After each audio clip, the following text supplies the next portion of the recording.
Өзінде неше контакты бар? 6 мың. Иногда бывает такое время, когда ты просто лежишь там, бездельничаешь, календарьға кіресінде, так, кімде қашан туған күн. И представь, там человека лет 5 не видел, и оған жазасың, раз днем рождения. Мен ана шок болады сразу, ну как келем кушеткамен смартфонға, и айтам, администратор болды. Осылай саламатсыз, менің атым Тілман, мен массажистпін, солай деп. Тегін массаж жасаймын, короче. Тегін массаж. Прям тегін. Былай тұрмын ғой. Адамнан ұялып, короче.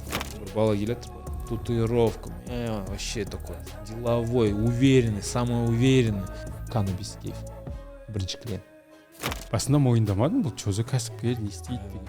Сосын біраздан кейін сол машинаның темасы келеді ғой, сол кезде Телман бірінші болып қолдайды ғой, давайте поддержим, давайте көмектесейік, давай, ё-ё, потом блин, Телманның арқасында біраз адам келді ма, еще чисто кәсіпкерлер ғана келді. Мен мына қолмен 4000 адам массаж жасағанмын. Прям жаздым ғой 4000 адам. Бывает, просыпаешься, звезда болып барасың, звезда. Типа сондай болып кетті ғой, ема. И өте қуандым, если честно, содан. Абдуғапар Сманов деген ұстаз болды екен. Соның қолында 8 ай оқыдым мен. Классно. Потому что, до этого времени всегда против келатын, Да, личный бренд. Жеке бренд зачем деген сияқты. Да, 100%. А қазір почему? Нравится? Нравится? Да, прям очень нравится.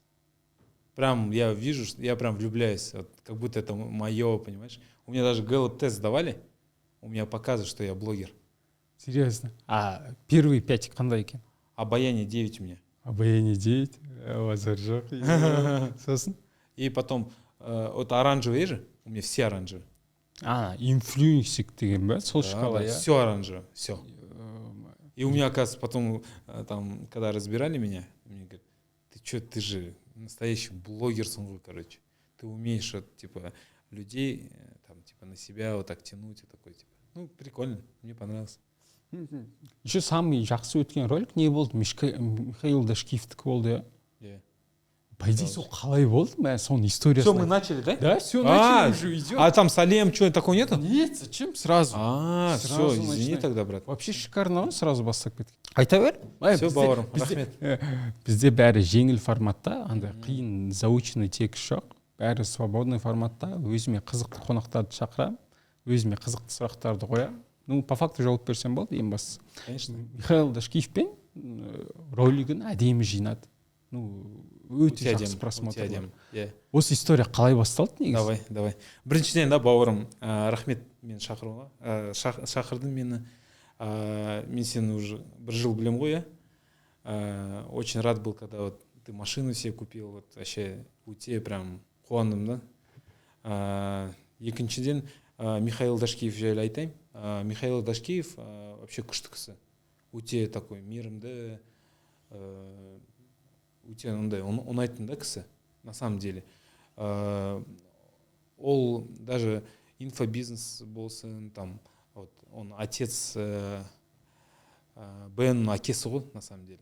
И қанша адамдарға көмектесті, қанша там тоже, да, непонимание болды өте көп, да. Но былай айтайын, что мен онымен танысқанда вообще өте көп білім адам ғой, өте көп білім адам. Просто так былай воздух ешқашан айтпайды. Четко ол айтпайды, вот делай вот это, типа. Он говорит, вот если бы я осылай бастайды, да. И маған именно сол өте ұнады, прям өте ұнады. Былай айтайын, мен чейр массаждамын, менде вот массаж в офис деген бар. И біз әйел екеуміз, менің әйелім екеуміз, Мадина, бір встречаға келдік. Серик деген досым бар. Танитын шығарсың, Серик, Сакенов Серик. Да. Күшті бала вообще. Рахмет, Серик. Он что-то отырық былай, ол маған айтады, да. Слушай, а ты знаешь Михаил Дашкиева дейді да маған? Нет, я не знаю такого. Он говорит, как не знаешь? Я говорю, нет, не знаю его. Вот он приезжает, да? Он здесь что-то будет организовывать туда-сюда. Прикольно, дедім. Он говорит, давай, типа, бір нәрсе істейік дейді, да? Ну, типа, познакомимся, там, сенің нетворкингің бар ғой, бір нәрсе істейік. короче, может, что-то поможем ему, там, залетим, там, то и все, короче. Осылай болды. Как бы он не это, сондай болды, ну, типа, познакомиться, то все. Потом я заинтересовался, такой, давай. И ол еще маған айтады, типа, давай, еще әйелім отыр, короче, қасында. И ол айтады, менің әйелім. И ол айтады, давай, көрсетші нетворкинг. Нетворкинг, типа так. И я такой, короче. И бір Москваға бір балаға звондаймын. Осылай Артем деген. Артем, Михаил Дашкин номер есть, да? Да, тебе зачем? Ну, надо познакомиться с ним. Он говорит, айтпа тек мен бердім дейді. Мұнда айтуға болады да уже досым. Ладно, жақсы. И этот номерді алдым да, и мен где-то бір 2 минуттан кейін, короче, Михаилге Дубайға звондадым. Миша, приветствую вас туда-сюда. Вот меня зовут Тельман Нетворкер деп бастадым, короче, чейр массаж деп. Мен, короче, звондағанда бар ғой, как будто мен ол емес там, типа, үлкен дәреже, мен де үлкен дәрежемін, короче, солай звондадым, по идее. И вот все хорошо дейді де, болды. Увидимся, дейді, у меня выступление будет у атлета синдикат дейді, болды, жақсы дедім. И, короче, былай вот уже бәрі балдар жиналып жатыр, мен Серікке айттым да. Серік келді ғой, Серікке айттым, Серік, қазір давай этот, қазір мен оны шығарам, короче. Холға шығарам да, сөйлесеміз. Все деді, болды. И я прям вот так подхожу, былай. Очень былай, 2 рет ұрдым ба, білмеймін, короче. Осылай айттым, короче. 2 минутке сізді болады ма дейді. Я болады деді. Шықтық да. Адамдар бәрі қорқып жатыр, баруға соған бару. Мен білмеймін, мен прям көрдім оны. Прям көрдім, что не то, что қорқып жатыр, а вот не могут, короче, подойти. Прям вот не могут. И мен подошел бәрібір маған. Алдында кеттік, шықтық, сөйлестік. Мен айттым сразу. Так, вот слышал, что вы здесь что-то организовываете. Так, қандай көмегім, менің көмегім тиесін дедім да. Давайте көмектесейін. Ой, этот, с кем хочешь познакомиться, дедім сразу. Ой, этот вот Марғұлан Қалиевич. Мен айттым, все, без проблем. Дулатқа звондадым. Дулат Бижанов аман болсын, біздің досымыз. Соған звондадым, Дулке, солай, короче. Хочешь с Мишей познакомить, дедім сразу. Да. Екеуіне де выгодный дейсің. Я солай ғой. И этот, ой, этот, да, конечно, келді, короче. Ол как раз форумға келу керек. Келді, таныстырдым.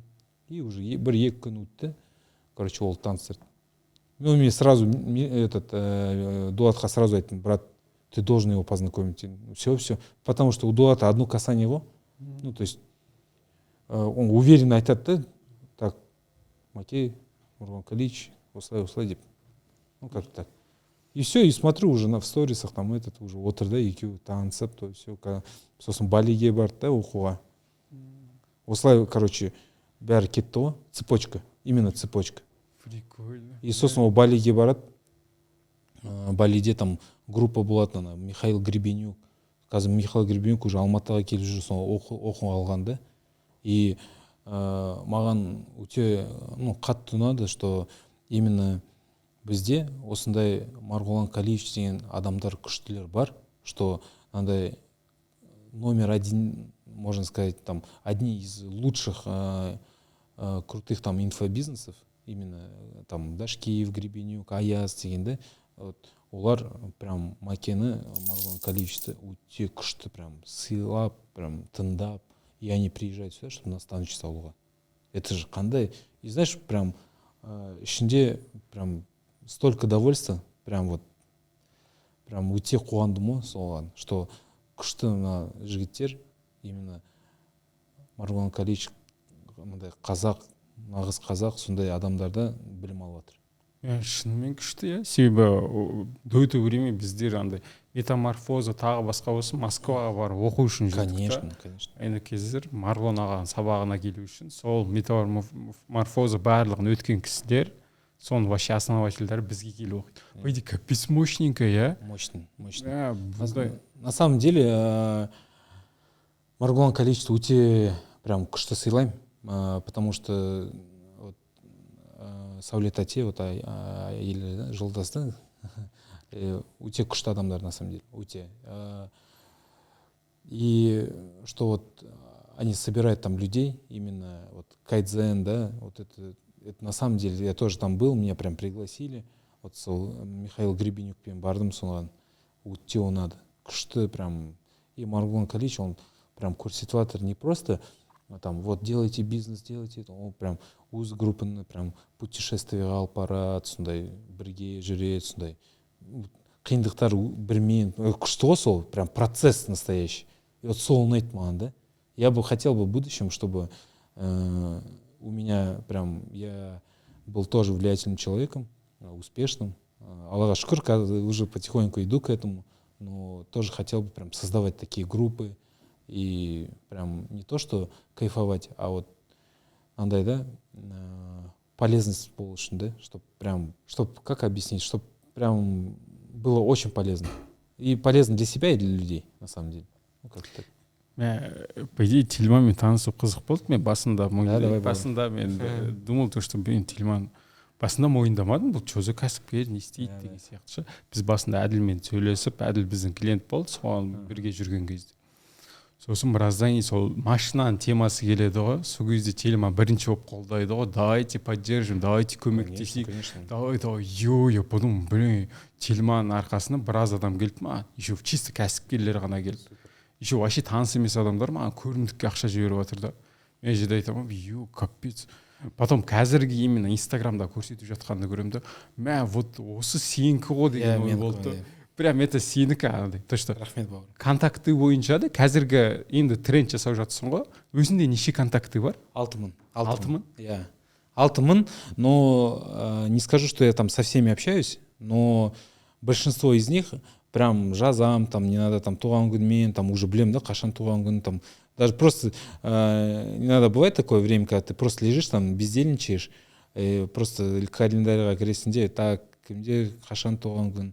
И представь, там человека лет 5 не видел, и оған жазасың, брат, с днем рождения. Мен анау шок болады сразу, ну как бы, и кайф, и даже завтра, если ты у него там что-то попросишь, или просто там, бывают же такие ситуации, там, вот, в городе Караганда, там, я не знаю, там, Костанай, да, там, что-то тебе нужно, а у тебя уже коннект есть с ним, там, ты его поздравляешь, да, туған күнмен, там, кішкене внимание соған бар, да, и он тебе не откажет.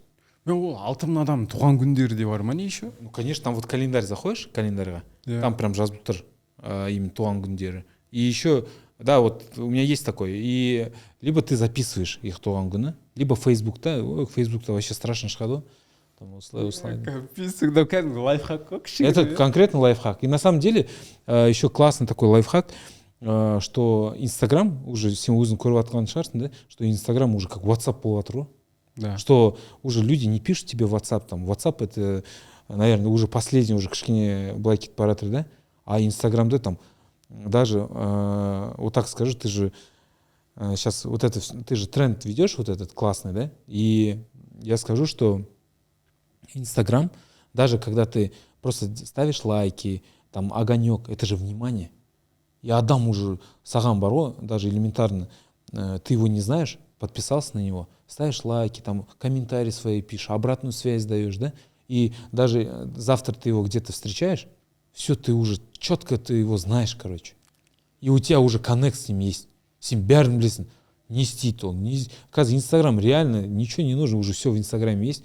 Ты уже об этом человек. У меня было такое, что мне, если нужны были какие-то люди, с кем я хочу познакомиться, я прям их очень сильно смотрел, наблюдал, кто они. И после этого, я, наверное, после этого, когда мы с ними встречались, знакомились, я уже знал, что сказать, потому что я его уже знаю через Инстаграм. Оказывается, ол внимание зачем WhatsApp'тан күтіп отырғаннан гөрі лучше сразу лайк. Конечно. Инстаграм, вот чтобы ты понимал, у меня вот в директе я всегда внимание всем, ну, то есть огонек ставлю, молодец, молодец. Если там вижу, кто-то пишет там типа, кто может там, кто летит там с Алматы в Уральск, там что-то передать. Вот маған керек па, да? Мен жазам, так, что нужно, давай көмектесейін. Как так? И ты понимаешь, вот это и есть нетворкинг. Вот именно сол бар, коммуникация, нетворкинг осы. Потому что если бірінші сен берсең, саған по-любому береді. Даже сен сұрасаң да, сұрамасаң да. Сол ғой? Дерзкі. Вообще күшті екен. Рахмет бауырым. Мә, риза болып отыр. Мен, оказывается, мен оны ерініп жүрген ғой, кейде болады ғой. Мен даже біреулер контентін көріп ме десе, жоқ дейсің ғой. Типа қолымыз тиіп жатқан жоқ. Біз По идее, бауырым, на самом деле қазір 21-ші ғасыр ғой. Адамдарға внимания все равно не хватает. Всем. Вот, допустим, сен да азанда тұрасың, там, қызыңды сүйесің, әйеліңді сүйесің, кетесің, болды. И все 24/7 ғой. Предприниматель вот сондай ғой, да? А представь, если вот предприниматель, ты, наверное, видел, да, постоянно там, о, бауырым, қалайсың, не істевасың, что там сразу начинают, да, как-то, это же внимание. Да. А представь, если ты такое внимание всем людям будешь давать, представь, қандай адамдар, во-первых, ты дал людям внимание, они уже богаты вниманием. И тебе обратно это все равно придет. Если жылы сөйлесең, саған жылы сөйлейді, ну как бы, таспен ұрсаң, таспен ұрады, да? Ну, по идее, просто еще. Все просто, бәрі просто. Классно. Риза болдым. Рахмет, бауырым. Одан кейін сенде қазір чейр массаж бар. Иә. Чейр массаж средний. Айтайын да? Бұның цифраларын айта аласың ба? Цифраларын айта алмаймын, ұят та айтуға цифраларды. На самом деле цифралар ұят айтуға. Но айтайын да, чейр массаж қалай істедік, болады ма? Да, смело. Да. 5 жыл бұрын менің әйелім Мадина, да, өте жақсы көремін. Прям Аллаға шүкір, Құдайға шүкір, да, что вообще Алла Тағала вот осындай әйелімді берді, да, что вот половинку встретил именно Мадину. И так получилось, что, короче, я всегда боялся, и вот прям вот то, что ты боишься, вот келет саған прям в лоб порой. Там. Короче, я всегда боялся, что буду учуще жить. Именно әйел мамада. Прям вот қорқтым соны. Еще прям вот всегда вот прям типа, блин, не буду жить у нее никогда, не буду учуще жить. Мен осылай айттым, мен по идее бар ғой. И уақыт өтеді, короче. Мен там жұмыстан шығамын, там жұмыс жоқ. И представь, біз именно әйел мамасына барамыз ғой тұруға. Потому что тұратын жер жоқ, короче. И на самом деле мамасы өте мейірімді адам, өте күшті Алматы адамы. Они все равно более творческий, культурный, ну, сондай бар, да, Алматыда. Вот как есть, скажи же, почему в Алмату все сюда едут? Потому что люди открытые здесь. Потому что люди здесь, ну, доброта есть, понимаешь? Я не скажу, что у нас там нет в Уральске доброты, там еще что-то, но здесь люди, вот как-то, сен жылы сөйлесең, саған мың рет жылы сөйлейді, да? Ну, как так? Раз. Оралда бізде бар, там, что-нибудь айтсаң, все, иди, отдыхай, деп, анау шығады ғой, осылай. Ну, как-то так, да? И так получилось, что вот я попал, не попал, так получилось, что сложились такие ситуации, что біз сол мамада тұрдық, әйел мамасына, и после этого мне надо было заниматься. Я таксовал, там машина сколько в аварию попадал, там вообще ондай көп та нәрселер, қиындық прям вот сынақ дейді ғой, Алладан, да, сынақ болды, на самом деле. Прям вот әйелім ағасы бар, Ерғали аға деген ағамыз бар, и ол постоянно меня прям после работы ждал на лавочке. И мен айтам, вот осылай істедім, таксовать еттім, ол мен жалеть етеді, осындай, да, вот такие моменты были, прям, знаешь, вот, и они мне нужны были. То есть сол кісі, он как будто, я же без отца рос, и сол кісі как будто вот отца заменил, вот, честное слово, прям. Он мені күтіп, сол маған айтады, осылай, что там, бәрі жақсы болады, там, еще ол темекі тартады, ренжит, а как он прям переживает за меня. Прям очень сильно переживает, там курит, короче, вот такой был даже, вот я понимал. И потом у меня дочка родилась, Сара, и когда дочка родилась, она декретный ақша келеді ғой, декретный ақша. И здесь раз у меня идеи, короче, мне әйелім айтады, да, ты не мог мне здесь шею промять, да, кішкене? Я говорю, да, без проблем, шею промял, и она мне говорит, блин, как классно, если бы вот, классно было бы, если массаж в офисе был бы. Вот массажист приходил бы в офис. И менің бар ғой, тың деді ғой. И біз қараймыз ғой бәрін. Штат, Америка, Лондон, бәрін қарап, қайда не бар, короче, из фильма «Стажер», «Де Ниро» деп, «Энн Хэтэуэй» деп, бәрін қараймыз да, все, короче, бастау керек. И именно декретный қызының ақшасын 40 000 теңге мен кушетка аламын. Сол кушетка, ол вообще ауыр кушетка, вообще 50 килограмм ба, 40 килограмм, әлі тұр менде, его оставлю вообще, потом буду, когда миллионером буду рассказывать.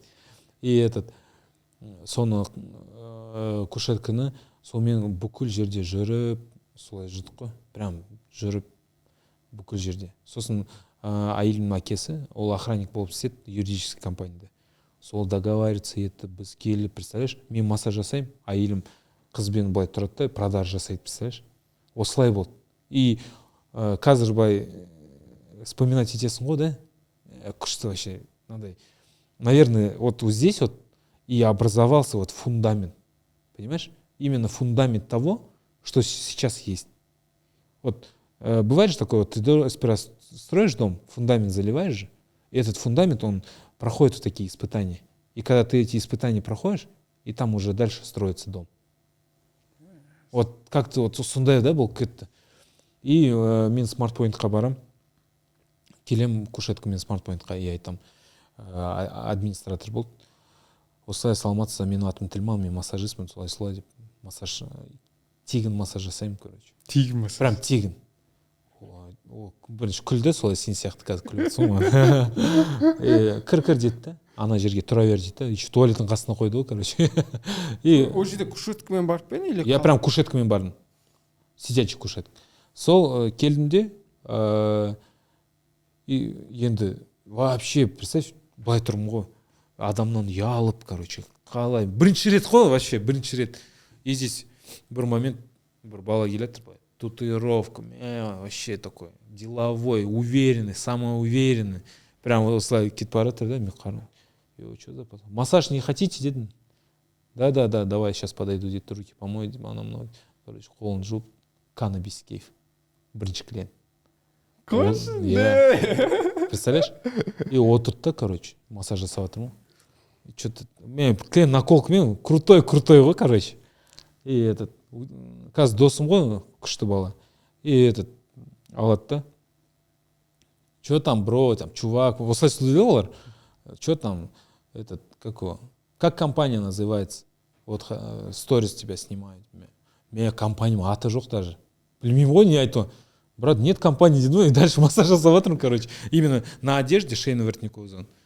И содан кейін, сосын екінші адам келіп жатыр да. Екінші адам уже Николай Мазинцев деген бар. Авиатын строить еткен кісі, да.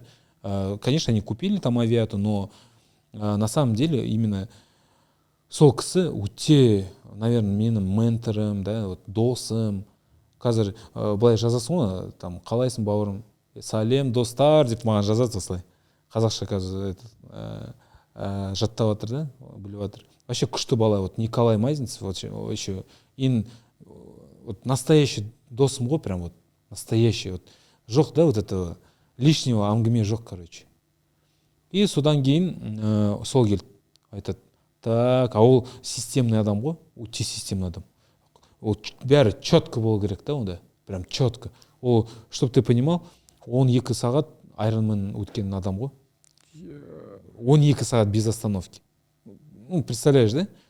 И ол айтады маған, короче, так, какие планы на бизнес? Типа қойды сразу. Мен айтты, қайда бизнес? Мен вот келдім ғой тек массаж жасауға. И он так, поедешь туда. И он начал мне вот подсказывать. Осылай істе, мынаны істе, осылай істе. И барып бәрі ашылды ғой сразу. И бірінші күн сразу 30. Мен мына қолмен 4000 адам массаж жасағам. Прям жаздым ғой 4000 адам. И күнне адам жасап, прям где-то 30 адам жасаймын, представляешь, күнне. Где-то 10 адам, 15 адам, осылай кетті ғой. И уже мен ақша, уже кэш бар, мен күшті, ну, как бы, это лучше, чем там таксовать. Ну, я так считаю, это мое мнение, как бы. И все, и потихоньку, осылай, бір студентті алдым, екінші студентті алдым, и осылай адам көп болып кетті, да? Қазір уже 60 точка бар қалада. Негізі массаждың, жаңа сен өзің айтып едің бір, охранникпен болған бір қызықтар деп едіңіз? иә, конечно. Охранниктермен, допустим, менде кушетка, да, сумка да жоқ, просто кушетка ғой, аппарат. И олар бәрі ойлады, типа, что за аппарат, вообще массаж в офис, ондай вообще Қазақстанда болмаған. Адамдар болды, кім жасады и тастап кеткен, да, сондай болды адамдар. Но мен көріп, соны қарап, тоже көрдім ғой, қалай болады, қалай болмайды. Но менде самый главный мотивация болған, ол менің айылым, қызым, что все, мен ответственный, да. Даже болды такие моменты, допустим, келем ғой, в этот, как его, үйден шығам ғой машинамен, допустим, офисқа бір жерге, маған охранниктер айтады, да, типа, кет мына жерден, кімсің сен, анау. И мен сразу, и я помню, всегда с ними ругался, мен былай айттым, да, қазақ десең қазаққа тиеді деп кетем ғой, по-любому бір нәрсе айтып кетем бар ғой. Олар айтады, все, кет мына жерден, там бастық ұрсады, анау мынау деп. Мен бауырым, қазақ десең қазаққа тиеді деп. Осылай мен кетем ғой сразу. Все, баш, короче, осылай кет. Потом, наоборот, уже когда бүкіл охранниктермен там дос болып, қазір бүкіл охранниктердің білесің ғой, бүкіл бизнес-центрдан ассалаумағалейкум, ағай, қалыңыз қалай, там туда-сюда, как бы так. И были такие моменты, когда прям охранниктер кушетку твою выкидывали. Прям вот, менің кушеткам прям, все, кет на жерне, на кушетку выкинули, короче. Ну, драться, не хочу я с ними драться. Ну, как бы, могу драться, но зачем? Сен и так там ақша тауып жатсың, как бы. Осындай қиын жағдай тоже болған, да. И было такое, что как бы прям кушетка на машинаға салдым, да, короче. Прям уже жылап, прям, короче. Парасом, я помню, всегда болады, когда адам, там, человека, когда обижает или еще что-то, адам қашады ғой, там, от проблемы, там, в другую комнату, да, там, уходит, там, или еще что-то, да, и мен осылай Тереңкорға қаштым, короче. Машинамен Тереңкорға келем де, и былай жатам, да, короче. Я айтам, ладно, короче, мен жатайын, демалайын, типа, и өзімді жеймін, да, осылай неге болып жатыр, осылай неге етіп жатыр, деп. И потом просто айтам, өзіме сөйлесем ғой, и айтам, короче, так, сен неге өз семьяңды алдап жатсың, да, өзіңді неге алдап жатсың? Олар қазір күтіп жатыр ғой сенен, там, памперсы или там вкусную еду, да, ну, там, деньги, ты же добытчик, да, ну, как бы, и мен өзімен, короче, айтам, да, все, короче, ничего не знаю, былай, сиденье аламын да, шық тұрғызам, да, машинаны оталдырып, офисқа кетем. И начинаю прям этот офисқа кірем, так, давайте сөйлесейік, давайте то, там, и начинаю. Бывало такое даже, что бір кітап болды, от нуля к единице ма, вот күшті, или договориться обо всем деген бар кітап, күшті кітап именно, для нетворкеров прям очень, и для продажников хорошо. И сол кітаптан, вот бір кітаптан, короче, болды, что лифта күшті сатасың, да. И мен, допустим, компанияға кірем ғой, мен айтпаймын кімге, олар кіргізеді де, былай кіргізсайды. И мен, короче, лифтта, где-то 1 сағат жүремін, да, лифтта. Анда-мында, осылай. Жарты сағат, 1 сағат. И любой бизнес-центрда. Осылай кірем де, типа, доставка, доставка. Шуш кетті, болды, кіресінде, и лифтта сатасың ғой, лифтта. Адам кіреді, короче, и сенде 30 секунд бар сатуға. И мен 30 секундта прям. Саламатсыз, менің атым Тильман, вот ЧР массаж доставкой в офис, снимаем спазм мышц, улучшаем кровообращение, кетесінде, вот номер телефона. Ой, интересно, да, интересно. И осылай компанияларды осылай кірдім. То есть лифт тасады. И жайлап, сол Аллаға шүкір, қазір вот уже, допустим, крупный компаниялар уже сені өздері біледі уже. О, Тельман, білеміз сен, там бәрімен сөйлесесің, анау деп. Келіңіз, күшті болады, если келсеңіз деп. Осылай, да? Енді де мысалы ойлап қой, егер де басқа рынокқа кіретін болсаң, там Россия болсын, Өзбекстан болсын, мен сендей адам тапқым келеді. Проблем жоқ. Чтобы бір-ақ адаммен танысаң, чтобы бәрімен танысып кіріп кететін дейші. Меніңше Қазақстанға рынокқа кіретін адамдарға ең хороший способ осы да. Просто келді, бір адаммен танысты, и прям бәріне вход бар. Конечно. Это болды, сен барып, олардың каждыймен кездесіп, өзін сатып әлек емессің. Сен уже нормальный адаммен сразу кездестің, и все болды. Ну, но менде просто выход болған жоқ та. Менде ондай адамдар болған жоқ, ешкімге сенетін адамдар болған жоқ. Айылым маған қарап жатыр, балдар маған қарап жатыр да. Балам, и все. Мен просто ракетаны қостым да бастым ғой. Типа, все, задний жоқ. По-любому, короче, сатам. Если есік жапса, терезеден кірем ғой. Осылай болды. И было такое, что вот Михаил Дашкиев күшті айтты да, ол айтады да. Вот бәрі адамдар келеді, вот я хочу быть нетворкером, то все. А может, ему не надо быть нетворкером. Вот он там по гэллоп-тесту там вообще другой, да? Вот примерно. Тогда что нужно делать? Просто нужно искать таких, именно айтты Миша, да, Михаил айтады. Нужно искать там Человек-паук деген бар, вот который бәрін таниды, сөйлеседі, қалайсың бауырым, там, что там, слушай, там менде Алмат деген брат бар, короче, рилсы мощно снимает, вообще у него подкасты, вообще огонь, короче. Слушай, вот тебе надо, деп. Осылай, чук, все, коннект. А дай контакты, чук, контакты, даешь, все продает. Он просто, это его жизнь, то есть такая у него жизнь. Он любит там болтать, говорить и заодно сатат, короче, прикинь. Вот сондай адам керек қой. И вот это самые лучшие продажники. Когда они не идут тебе там пихают, это другая продажа. А когда тебе просто искренне там айтады да, осылай істе. Все, всем осылай істейсің. Күшті. Негізі вообще шикарно. Қазір мысалы Инстаграмды бастадым. Инстаграм бастадым. Мен Инстаграм деген. Короче, менде бір ай бұрын 3000 подписчик болған. И мен сторис ұра бердім ғой, короче. Сторис. Сен еще маған жаздың ғой, давай рилс істейік, анау істейік. Ол кезде мен еще сенімен кездесіп сұраған кезде де личный бренд жайында мен қаштым ғой сенен, помнишь? Сен маған жаздың, осылай, давай мынаны істейік, вообще потенциал бар, то все. Мен жоқ, вообще қайдағы рилс, қайдағы подкаст, не деген вообще. То есть мен зато сторис, мен ойладым, сториста күшті, еще специально менде рубрикалар болды. Мына офисқа барам, қараңыз, мына офис сындай, мына офис мындай, офис мынандай, мына HR-ды танимын, мына HR директорды танимын, осылай болды да менде. И ешкім қараған жоқ, если честно. Вот қарады там 500 адам сондай да в сториста болды. Очень приятно, зато менде тоже аудитория өте көп. HR директорлар, крупный компаниялар, там SEO банков сондай қарайды да менде. Өте көп сондай адамдар қарайды. Зато такая аудитория мощная, короче, собралась. Не буду обесценить, да. И өте оларға тоже рахмет, да. И потом после этого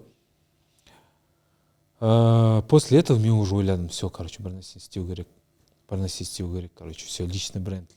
Мен уже запрос болып жатыр, да, личный бренд, запрос. И так получилось, вот Арман Юсупов сонымен кездесіп, ол маған айтады, сен давай істемейсің ба, то есть, а ол реально личный бренд прям молодец, да, конкретно качать этих, да, он тоже, очень, у него очень, понимаешь, вот, допустим, электрик или там, я не знаю, сапожник, да, олар өз жұмысын біледі ғой, вот примерно, бәрін біледі ғой, қалай, им не надо там инструкция, еще что-то, да, там, такой, Арман это знает еще лучше. Если қанша жыл болды олардың негізі? Кімнің? Армандардың Инстаграмда жүрген. Конечно. Нормальный багаж опыт. Ол, короче, маған айтады. Так, ол вообще Арман не жақсы көретінді, Арман вообще красавчик бала ғой. Ол, короче, любой встречаға барады ғой, любой встреча. Ол официантқа айтпайды саған, су алып кел, там еще что-то. Ол айтады, можно листок бумаги и ручку дейді. И жазады бәрін, представляешь? Либо отдает, либо берет. Вот сондай. И жазады, прям вот бәрін жазады. Он такой человек. И мен өте оны прям сыйлаймын да, Арманды. И ол айтады маған, все, короче, давайте ручку и листок. И маған жазады, осылай істеу керексің, короче. Все, пойдем выйдем дейді да. Не понял. Далаға шығамыз. Еще Карина қасымызда отыр. Далаға шығамыз да. Былай фото жасайды, былай фото. Мен сосын қарасам уже Инстаграмда все, нетворкинг, это Тельман, нетворкинг. Мен кетті, да, уже. Мен кто, допустим, сразу, вот именно с одного сторис, уже 500 адам қарады ғой, сразу 1000 адам қарады, сразу. Хотя они не подписывались, просто люди разбудились, короче. Вот реально. И он начал будить людей, прям вот будить. И бәрі жазып жатыр, там, одноклассник, не одноклассник, кто даже в садике был, там, бауырым, красавчика, давай, давай, бас. Ну, как-то так. И все, содан кейін мен уже, ой, это мынаны істе, көмектесіп жатыр, да? И кетті, ойбай. Не хочу никого там обесценить, я просто очень много знаю блогеров, да? Но именно как блогер, там, личного бренда, я очень сильно уважаю Армана, Карину, вообще күштілер, да, олар. И Бейбіт Алибекова тоже, он красавчик, именно тоже по личному бренду. Почему? Скажу. Во-первых, он тоже такой же идейный. И он все равно, да, Барго, у него нетворкинг бешеный. Представь, любой банкқа тоже кіре береді ғой, аяқпен кіреді ғой, аяқтың тиіп кіреді ғой, по идее. Ну, как есть. Вот, осылай ғой. И вот после этого как-то пошло.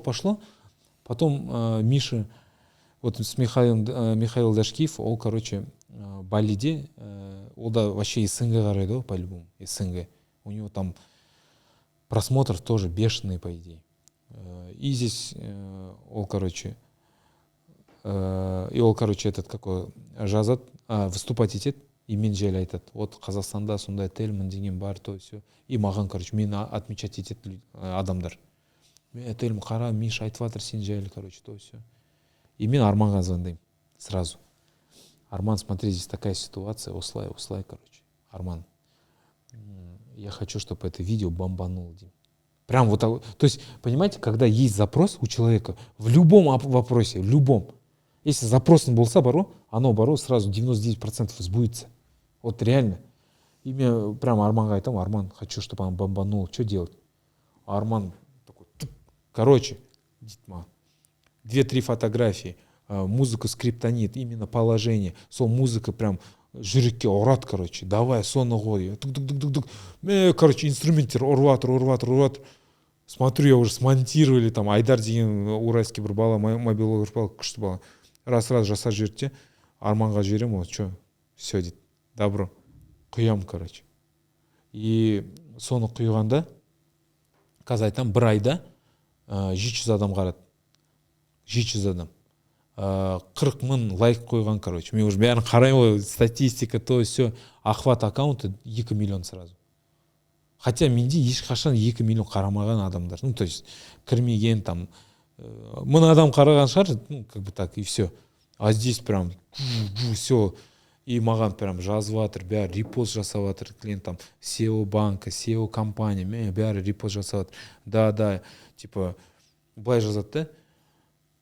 Мы полностью согласны с Мишей. Это так и есть. Типа. И еще больше, короче, пошло. То есть спичку дрова кинул, короче, мне огонь конкретно пошел.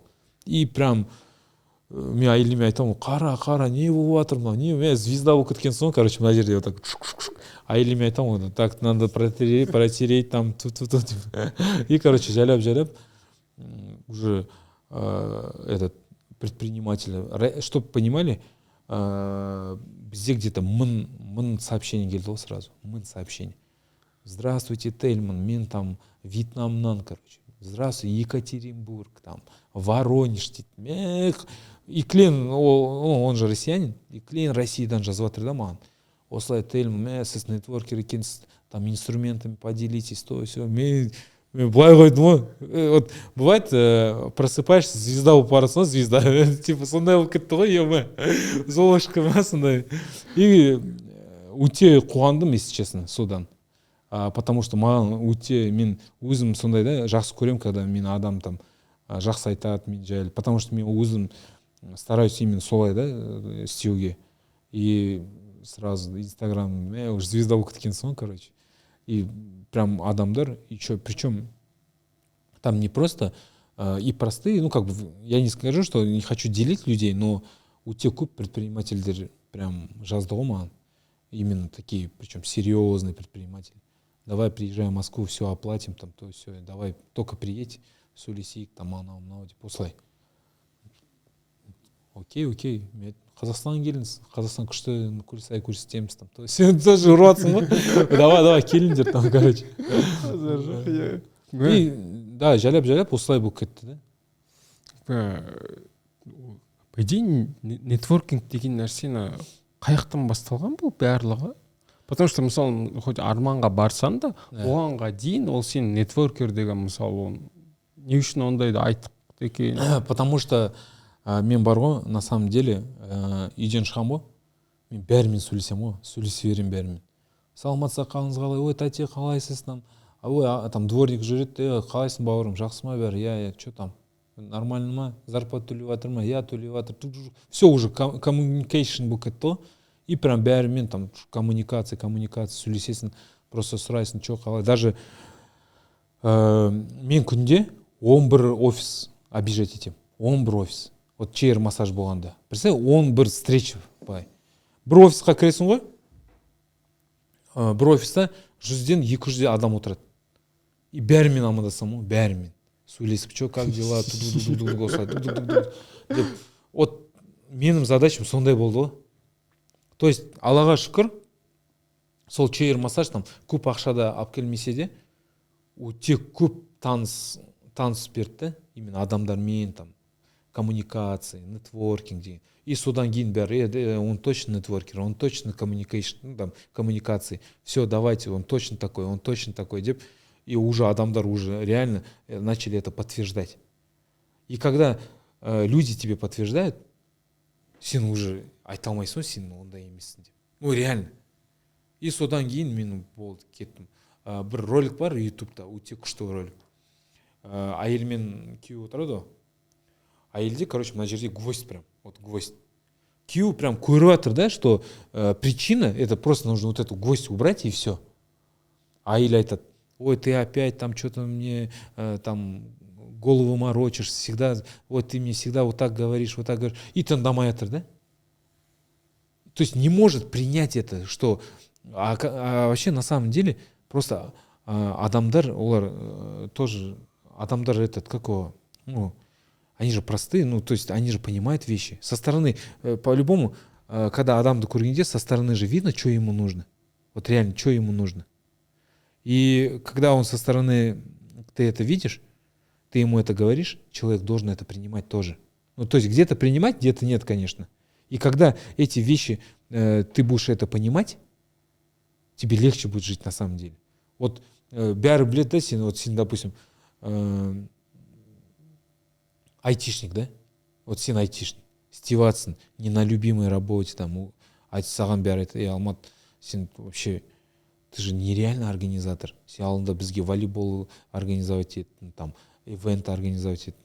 Блин, мне кажется, сен там, ты вообще, если ты такой ивент откроешь, мне кажется, ты крутой там будешь, и деньги у тебя пойдут. Бір адам айтады саған, екінші адам айтады саған, үшінші адам айтады саған. И это знак, понимаешь? Именно это. То есть не просто там сказать в знаки верить, нет. А когда уже со стороны люди тебе говорят, ты должен это принимать. Шегенді алып тастады дейсің ғой? Иә. Сосын не болады сол оқиға? Шегесін ала ма? Шеген алмайды, короче. Все, бітеді. Просто больше это рассказ о том, что адамдарды все равно не то, что үлкен адамдарды, а вот которые вот разбираются, білім бар, да, адамдардан, все равно вот это все нужно принимать. Что да, на самом деле это и есть, надо это делать просто и все. Керемет. Даже бүгін бізде Тельман қонаққа келе салады. Сразу Алматы саған орысша түсіру керек дейді. Конечно, орысша аудитория білу керек дейді. Егер де осы подкаст жақсы жинайтын болса, мен орысша жүргізуге дайынмын. Тельман. Рахмет, бауырым, конечно. Тельман орысша сөйлейді берсін. Не, на самом деле өте қазір бәрі қазақша сөйлейді. На самом деле и сөйледі қазақша. И мен уже өзім үйреніп жатырмын, да. Мен Оралдан орысша мектеп бітіргем. Вот как есть, ну, сразу. У меня сразу такой этот идет. И орысша мектеп бітірдім. Ну, қазақша, наверное, көп үйренгенге, наверное, Шымкентте үйрендім қазақша. Именно Шымкентте. Оказывается, біздің Тұрсынбек бар ғой, Тұрсынбек Кабатов. Тұрсынбек. Да, он, чтобы выучить казахский язык, я так слышал. Он тоже ездил в Шымкент и учил там. И у меня был такой, мен просто 2008 ба, білмеймін, вот, ұстаз Абдуғапар Сманов деген ұстаз болды үлкен. Соның қолында 8 ай оқыдым мен медреседе. И сонда, наверное, мен тот единственный человек, который орысша постоянно орысша сөйлеймін да. И я помню, вот сюда қазақша кішкене, вот не кішкене, а вот үйрендім сол қазақша сол жерде. Күшті. Еще каждый оқиға бір андай флешбек сияқты күшті. Конечно, бауырым. Еще прикольно в том, что қазір вот мен медреседе оқығанда, қазір бүкіл мешітте болса, кілем менің достарым. Олар менімен оқыған медреседе. Қазір имам үлкен имамдар болып кеткен, там бас имам, там осындай важный, короче. Я айтамын, бауырым, проще быть. И этот сол медреседе келгенде, наверное, өте именно тамағын қадірін, вообще өмірдің қадірін сол жерде түсінген шығармын, да? Потому что 5 жастағы балдар и, наверное, 80 жастағы прям аталар сол жерде оқыды, сол медреседе. И менде андай өмірде выживание деген бар, да? Мен постоянно что-нибудь там ищу, там так. Если там голод где-то есть, там все, голод. Так, значит, надо куда-то устроиться там. И жайлап, короче, общение жасадым ғой, этот ана жерде 100 буханка хлеб пісіреді бір адам. Ағамыз Ерболат аға, кажется, өзбек ағамыз, прям вот этот пекарь медресенің пекарі болды. Именно нан пісіреді. Еще порой қазір біз авокадо жейміз ғой, этот анау сыннан бар ғой. И ана кобра дейді ма, соны істесең все, короче. Ана авокадо да керек емес, короче. Сондай да, сондай күшті нәрселер болды да. Сол и прям қуанасың ғой соған.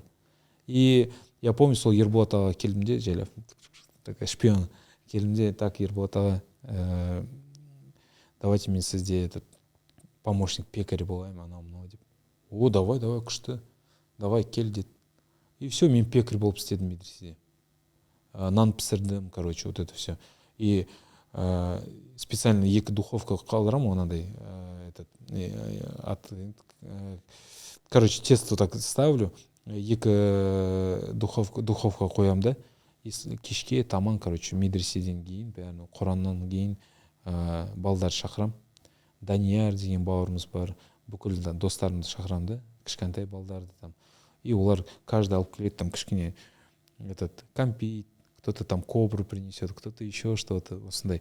И кешке духовканы қосам, нан пісірем де, шығарам, короче, и сыннан, и прям екеуміз бәріміз там 5-6 адам отырамыз да, и нан жеп, әңгімелесіп, осындай болды да, күшті нәрселер болды на самом деле.